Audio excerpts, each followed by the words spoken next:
آج سوڈان کے حالات اس قدر خطرناک ہیں کہ پورا ملک مسلمانوں کا بے یار و مددگار ہے، کوئی ان کا پرسان حال نہیں ہے۔ 2023 سے کسی کو کانوں کان خبر نہیں ہوئی، سب کی توجہ غزہ اور فلسطین کی طرف رہی، لیکن اس کے ساتھ ساتھ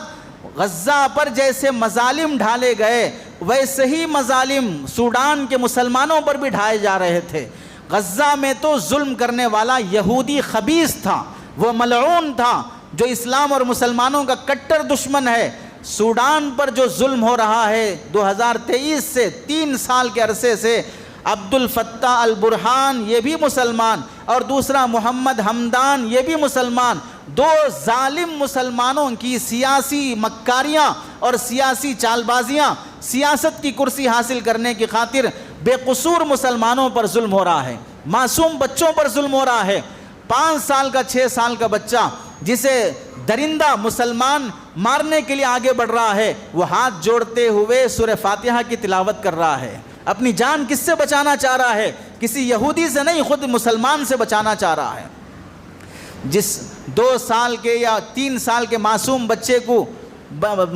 بچے کے ماں باپ کو ظالم مسلمانوں نے شہید کر دیا، تنہا مسلمان بچہ بچ گیا۔ جب اسے ڈانٹنے یا مارنے کی خاطر جب وہ بندہ آگے بڑھتا ہے ظالم، تو وہ 3-4 سال کا بچہ سورۃ البروج کی تلاوت کر رہا ہے۔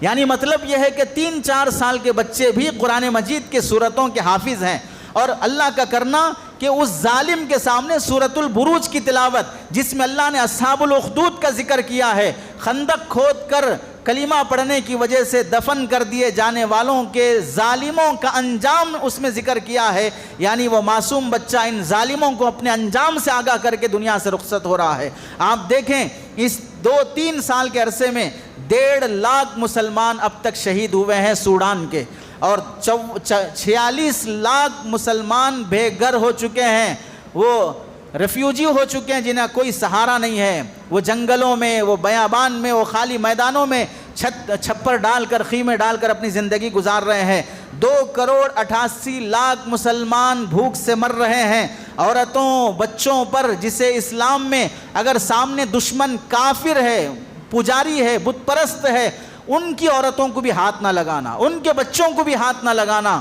ان کے بوڑھوں کو بھی ہاتھ نہ لگانا۔ جو اسلام دشمنوں کی عورتوں کو، دشمنوں کے بچوں کو بھی امن دینے کی بات کرتا ہے، آج سوڈان کے 2 ظالم مسلمان کہلانے کے باوجود بھی ان سوڈان کے بے قصور بچوں پر، عورتوں پر، بوڑھوں پر ظلم کر رہے ہیں۔